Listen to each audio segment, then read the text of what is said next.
Gironde. Place à vous, Emmanuel Ducrot du journal L'Opinion. Bonjour Dimitri. Rebonjour Dimitri, pardon. Emmanuel, 400 personnes ont manifesté ce week-end en Gironde contre la LGV, la ligne à grande vitesse Bordeaux-Toulouse. Alors c'est un chantier qui doit démarrer à la fin de l'année pour une mise en service en 2032.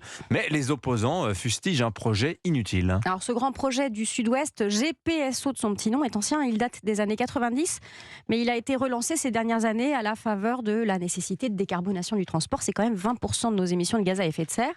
Le TGV, c'est un moyen de se déplacer vite et loin en émettant zéro carbone grâce à l'électricité issue du nucléaire.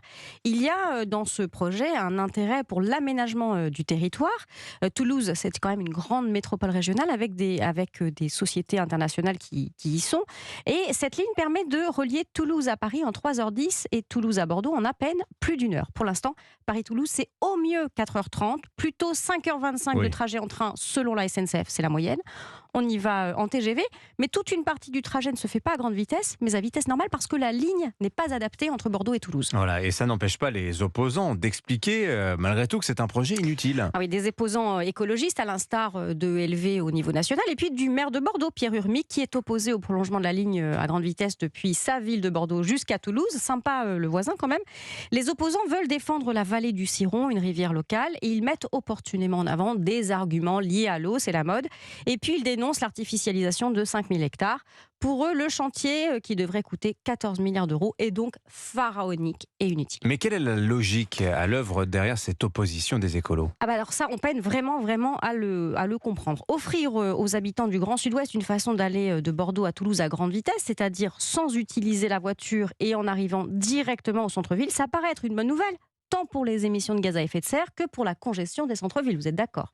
Ensuite, il y a un argument qui est intéressant et que fait valoir le président de la région Nouvelle-Aquitaine, Alain Rousset, c'est que la construction de cette ligne à grande vitesse permettrait de dégager la voie classique et de faire de la place pour le fret ferroviaire. Il y a 10 000 camions qui remontent par jour depuis l'Espagne et qui traversent la région. Les marchandises seraient sans doute mieux sur les rails. On voit difficilement comment on peut être contre. Et des écolos qui s'opposent au train, d'ailleurs, c'est aussi étonnant parce que le train est souvent l'alternative mise en avant pour remplacer l'avion. Exactement. Paris-Toulouse par le rail en 3h10 plutôt qu'en 5h30, ça change totalement la donne quand on doit choisir un moyen de transport. 3h10 de centre-ville à centre-ville, ça annule quasiment l'intérêt de prendre la navette aérienne pour un vol d'une heure qui conduit loin du centre. C'est d'ailleurs exactement ce qui s'est passé à Bordeaux. La ligne à grande vitesse a totalement tué la liaison aérienne. Alors on peine vraiment à s'y retrouver dans ces combats écologistes qui semblent n'avoir pas la moindre cohérence. Militer contre les émissions de gaz à effet de serre par l'avion ou par la route et s'opposer dans le même temps à la solution alternative zéro carbone, c'est un déraillement total de la logique. Vous noterez qu'on a là exactement le même débat que pour la ligne Lyon-Turin. Les militants du climat sont soudains contre un projet ferroviaire qui retirera 1 million de camions des vallées alpines chaque année. Ça s'appelle vouloir tout et son contraire, ou plutôt ne rien vouloir et surtout son contraire. Merci beaucoup. Emmanuel Ducrot du journal L'Opinion.